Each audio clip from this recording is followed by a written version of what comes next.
Hi. So tell me about your weaknesses.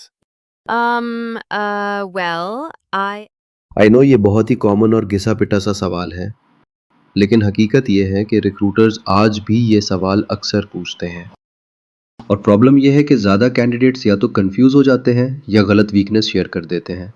सो इस video में मैं आपके साथ एक वाइज फार्मूला शेयर करूंगा, जिससे आप अपनी वीकनेसेस को बड़े कॉन्फिडेंस के साथ एक्सप्लेन कर सकते हैं किसी भी इंटरव्यू में। What you learn in this video. Recruiters ये सवाल क्यों पूछते हैं? कौन सी वीकनेसेस हरगिज़ नहीं शेयर करनी चाहिए? कौन सी वीकनेसेस शेयर करनी चाहिए? और आखिर में वो फार्मूला जो आपकी वीकनेस को एक स्ट्रॉन्ग स्टेटमेंट में कन्वर्ट कर देगा। रिक्रूटर्स ये सवाल क्यों पूछते हैं? Simple, to check self awareness and honesty. Self awareness का मतलब है कि आप अपनी स्ट्रेंथ्स और वीकनेसेस को आइडेंटिफाई कर सकते हैं। अगर आपको अपनी वीकनेसेस का ही पता नहीं तो आप उन्हें इम्प्रूव भी नहीं कर सकते। और जो लोग सेल्फ अवेयर नहीं होते वो अक्सर ब्लेम शिफ्टिंग करते हैं, दूसरों में गलतियां ढूंढते रहते हैं। ये किसी भी कंपनी कल्चर में एक्सेप्टेबल नहीं। इसी तरह ऑनेस्टी भी कल्चर को इम्पैक्ट करती है। काम में ऑनेस्टी का मतलब है ट्रांसपेरेंसी, इंटेग्रिटी और एथिकल बिहेवियर। लिहाजा अगर आप कहते हैं well, I don't have any weakness. तो इसका मतलब है या तो आप झूठ बोल रहे हैं या कुछ छुपा रहे हैं। चलें, अब देखते हैं कि कौन कौन सी वीकनेसेस शेयर नहीं करनी चाहिए। पर्सनालिटी ट्रेट्स जैसे I am impatient, I forget things, I get angry, I am shy.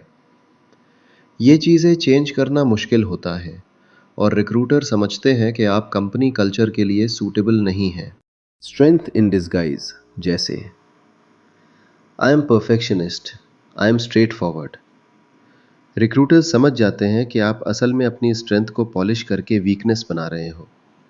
ये डिसऑनेस्ट लगता है। Job related core skill. अगर सेल्स जॉब के लिए अप्लाई किया है और आप कह दें my weakness is communication skills, ये आपको फ़ौरन डिसक्वालीफाई कर सकता है।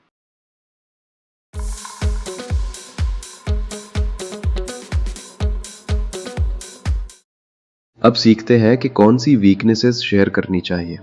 सिलेक्ट अ वीकनेस जो जॉब की कोर रिक्वायरमेंट का हिस्सा ना हो और जो इम्प्रूव हो सकती हो। फॉर एग्जाम्पल, अगर आप डेटा एनालिस्ट के लिए अप्लाई कर रहे हैं, आप कह सकते हैं public speaking is one of my weaknesses. ये वीकनेस डेटा एनालिस्ट के रोल के लिए क्रिटिकल नहीं है, लिहाजा आप इसे आसानी से अपनी वीकनेस बता सकते हैं। और ये एक ऐसी वीकनेस है जो इम्प्रूव हो सकती है। Now the game changer, wise formula, यानी वीकनेस, इम्पैक्ट, सॉल्यूशन और इफेक्ट।